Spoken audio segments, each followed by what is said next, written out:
আজ আন্তর্জাতিক নারী দিবস উপলক্ষে দিয়ার কলেজে একটি সাংস্কৃতিক অনুষ্ঠানের আয়োজন করা হয়েছে। দিয়া একটি কোয়েট ইঞ্জিনিয়ারিং কলেজে সেকেন্ড ইয়ারে পড়ে।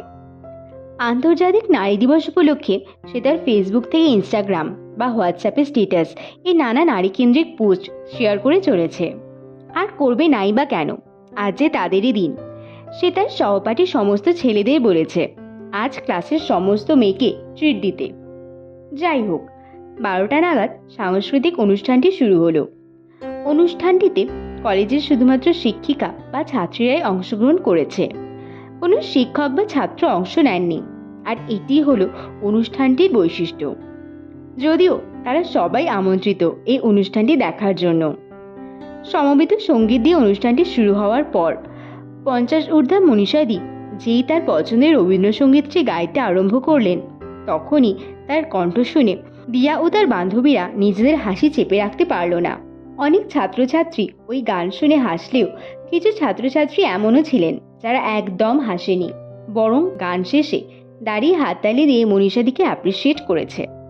কিন্তু মনীষাদি বাকি ছাত্রছাত্রীদের হাসি শুনতেও পেয়েছিলেন, আর তাতে লজ্জিত হয়ে গান শেষ করে ম্লান মুখে স্টেজ থেকে নেমেও গেছিলেন।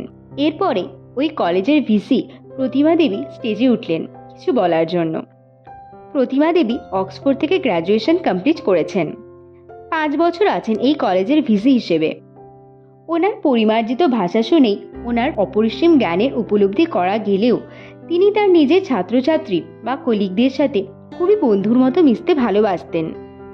সবাই যেমন ওনাকে খুব ভালোবাসত, আবার সমীহ করেও চলতো। যাই হোক, স্টেজে উঠে উনি বললেন, প্রিয় ছাত্রীরা। শুধু ছাত্রীদের উদ্দেশ্য করে বললেও এটা সবারই শোনা প্রয়োজন। আজ আন্তর্জাতিক নারী দিবস। আজকে সকাল থেকে তোমরা বিভিন্ন সোশ্যাল মিডিয়াতে অনেক নারী কেন্দ্রিক পোস্ট শেয়ার করেছো, কিন্তু তাতেই কি প্রকৃত অর্থে নারী দিবস পালন করা যায়? না আমরা পরিপূর্ণ নারী হিসেবে গর্ব করার যোগ্যতা অর্জন করতে পারি? শুধু সোশ্যাল মিডিয়াতে পোস্ট করেই নারী দিবস পালন করা যায় না, যদি না আমরা একজন পুরুষ বা নারী হিসেবে অন্য নারীদের সম্মান করতে পারি, একজন নারী হিসেবে অন্য নারীকে অ্যাপ্রিসিয়েট করতে পারি। সে যখন সাহস করে নতুন কিছু করতে চায় তখন তাকে অভিনন্দন জানাতে পারি। তার চেষ্টাকে, তার স্রোতের বিপরীতে হাঁটার আত্মবিশ্বাসকে সম্মান না করতে পারলেও তাকে নিয়ে ঠাট্টা করার অধিকার বোধহয় আমাদের নেই। কারণ এরকম স্রোতের বিপরীতে হাঁটার সাহস আমরা অনেকেই অর্জন করতে পারি না। আমরা অনেকেই লোকে কি বলবে ভয়ে নিজেদের স্বপ্নগুলোকে নিয়ে চলার সাহস রাখতে পারি না, আর অন্য কেউ করলে তাকে নিয়ে ঠাট্টা তামাশা করি। আর এই সমস্ত রুচিবোধের মানুষজন যতই ডিগ্রিধারী হন না কেন, মানসিক দিক থেকে তারা কখনোই প্রকৃত শিক্ষিত বা উৎকৃষ্ট হতে পারেন না। আর তারা তো নারী দিবস পালনের যোগ্য কোনো দিক থেকেই নন। মনীষাদিকে আমি পার্সোনালি অনেকদিন ধরেই চিনি। 5 ভাই বোনের সংসারে উনি সব থেকে বড়। আর ছোটবেলায় বাবা মারা যাওয়ার পর ক্লাস 9-10 থেকে টিউশনি করে অনেক কষ্টে নিজে লেখাপড়া করেছেন এবং ছোট ভাই বোনেদের মানুষ করেছেন। আর তারপর নিজের বিয়ে, সংসার, সন্তান সামলাতে সামলাতে নিজের ছোটবেলার শখ গান শেখাটা কোনোদিন পূর্ণই করতে পারেননি।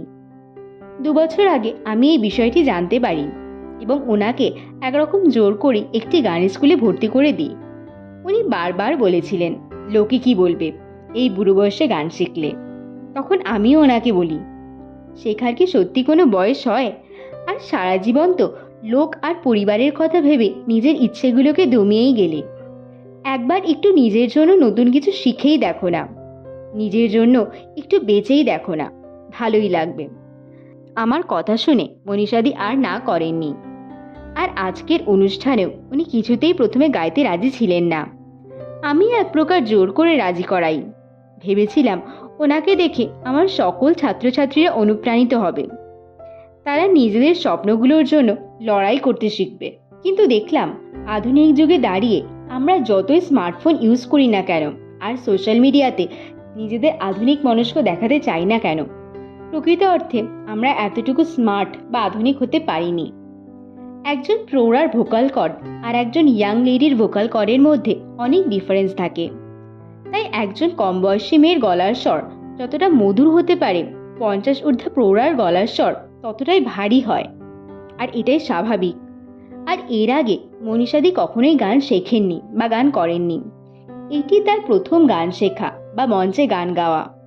কিন্তু আজ আন্তর্জাতিক নারী দিবসের দিনে আমার প্রিয় ছাত্রছাত্রীরা, সর্বোপরি ছাত্রীরা, যারা পরে আরও বড় হয়ে স্বয়ংসিদ্ধা নারী হবে, তোমরা আজ আমার সত্যি খুব ডিসঅ্যাপয়েন্ট করেছো। আমি ভাবিনি তোমরা এত পড়াশোনা শিখেও মনীষাদির গান শুনে এভাবে রিয়্যাক্ট করবে। তাহলে তোমরা পরবর্তীকালে সমাজের পিছিয়ে থাকা নারীদের কিভাবে অ্যাপ্রিসিয়েট করবে? শুধু নিজে এগোনোর মধ্যে কোনো মহত্ব নেই যদি তোমার সেই এগোনোটা অন্যকে ইন্সপায়ার না করে। ঠিক যেমন সোশ্যাল মিডিয়াতে শুধু নারী কেন্দ্রিক পোস্ট শেয়ার করলেই প্রকৃত অর্থে নারী দিবস পালন করা যায় না। তার জন্য প্রতিটা নারীকে সম্মান করতে জানাটা খুব জরুরি।